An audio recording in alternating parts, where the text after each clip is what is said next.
Hello అండి అందరికీ. నేను ఆల్రెడీ మీకు వాటర్ ఫాల్స్ అయితే చూపించాను కదా! శివయ్య టెంపుల్ దాటుకొని వెళ్ళాలి అని చెప్పి. సో, వెళ్ళే దారిలో అయితే నేను ఆల్రెడీ మీకు చూపించినట్లు వాటర్ అస్సలే లేవు. ఫుల్ వర్షాలు పడుతున్నాయి కదా!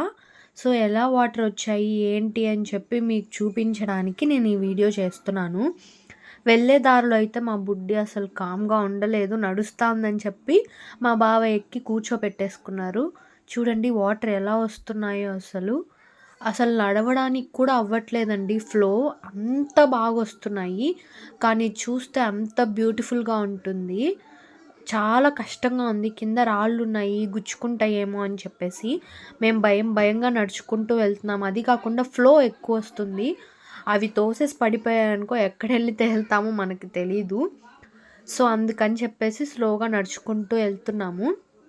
ఆల్రెడీ మనం శివయ్య టెంపుల్‌కెళ్ళే వే ఇది. ఒకవేళ మీరు నా ప్రొఫైల్ చూసినట్లయితే ఆ వే మీకు ఆల్రెడీ కనిపిస్తుంది. సో, ఇదే నేను మీకు చూపించిన శివయ్య టెంపులు.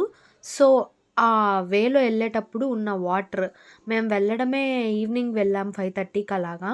సో, రిటర్న్ అయ్యేసరికి నైట్ అయిపోయింది. ఇంకా లోపలికెళ్ళలేదు. లోపల ఇంకా హెవీగా వాటర్ వస్తుందంట. చీకటి పడిపోయిందని మేము బయటకొచ్చేసాం. Follow for more. బాయ్.